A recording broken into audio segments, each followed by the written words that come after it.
দর্শক, এই মুহূর্তে জাতির উদ্দেশ্যে ভাষণ দিচ্ছেন প্রধান উপদেষ্টা ডক্টর মোহাম্মদ ইউনূস। যাচ্ছি তার ভাষণে। প্রবীণ সবাইকে আমার সালাম জানাচ্ছি। আসসালামু আলাইকুম। গত বছর আগস্ট মাসে জুলাই গণ অভ্যুত্থানের শক্তি বলে আমরা অন্তর্বর্তী সরকার গঠন করেছিলাম। এরপর আমরা এখন আমাদের মেয়াদে একটি অত্যন্ত গুরুত্বপূর্ণ সন্ধিক্ষণে উপনীত হয়েছি। আমাদের সরকারের উপর ন্যস্ত দায়িত্ব ছিল মূলত তিনটি: হত্যাকাণ্ডের বিচার করা, একটি জবাবদিহিমূলক ও কার্যকর গণতান্ত্রিক ব্যবস্থায় উত্তরণের জন্য প্রয়োজনীয় সংস্কারের আয়োজন করা এবং সুষ্ঠু নির্বাচনের মাধ্যমে নির্বাচিত সরকারের কাছে ক্ষমতা হস্তান্তর করা। আমরা জুলাই গণ অভ্যুত্থানকালে তৎকালীন ফ্যাসিস্ট সরকারের নির্দেশে সংগঠিত হত্যাকাণ্ডের বিচার কাজ এগিয়ে নিয়ে যাচ্ছি। এই বিচারের উদ্দেশ্যে গঠিত আন্তর্জাতিক অপরাধ ট্রাইব্যুনাল তাদের প্রথম রায় শীঘ্রই দিতে যাচ্ছে। ট্রাইব্যুনালে আরও কয়েকটি মামলার বিচার চূড়ান্ত পর্যায়ে রয়েছে। সাধারণ ফৌজদারি আদালতগুলোতেও জুলাই হত্যাকাণ্ড সম্পর্কিত কিছু বিচার কাজ শুরু হয়েছে। আমরা একই সাথে দেশের ইতিহাসে প্রথমবারের মতো গুমের মতো নৃশংস অপরাধের বিচার কাজ শুরু করেছি। আমি আনন্দের সঙ্গে আপনাদের জানাতে চাই যে সংস্কারের ক্ষেত্রেও আমরা ব্যাপক অগ্রগতি অর্জন করেছি।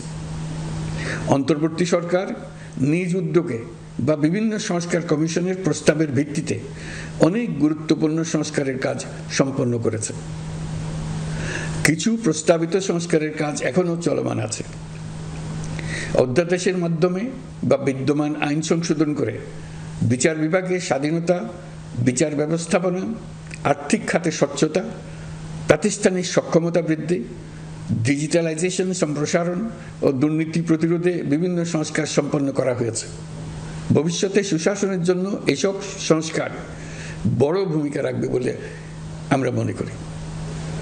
আশা করি আগামী নির্বাচিত সরকার সংসদে আলাপ আলোচনার মাধ্যমে এইসব সংস্কার গ্রহণ করবে।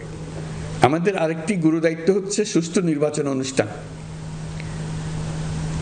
আমি ঘোষণা করেছি যে আগামী ফেব্রুয়ারির প্রথমার্ধে জাতীয় সংসদ নির্বাচন অনুষ্ঠিত হতে যাচ্ছে। এই নির্বাচন উৎসব মুখর, অংশগ্রহণমূলক ও সুষ্ঠুভাবে অনুষ্ঠানের জন্য আমরা সব প্রস্তুতি গ্রহণ করছি।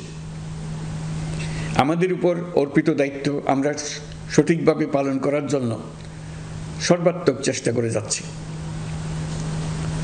প্রিয় দেশবাসী, রাষ্ট্র কাঠামো সংস্কারের প্রস্তাব তৈরির লক্ষ্যে জাতীয় ঐকমত্য কমিশন নিরলসভাবে গত প্রায় 9 মাস ধরে কাজ করেছে। এই সময় কমিশন জুলাই গণ অভ্যুত্থানে অংশগ্রহণকারী রাজনৈতিক দলের প্রতিনিধিদের সঙ্গে দীর্ঘ আলাপ আলোচনা করেছে। অত্যন্ত সৌহার্দ্যপূর্ণ পরিবেশে ধৈর্য সহকারে রাজনৈতিক দলগুলো কমিশন কর্তৃক উত্থাপিত বিভিন্ন সংস্কার প্রস্তাব নিয়ে যুক্তিতর্ক উপস্থাপন করেছেন।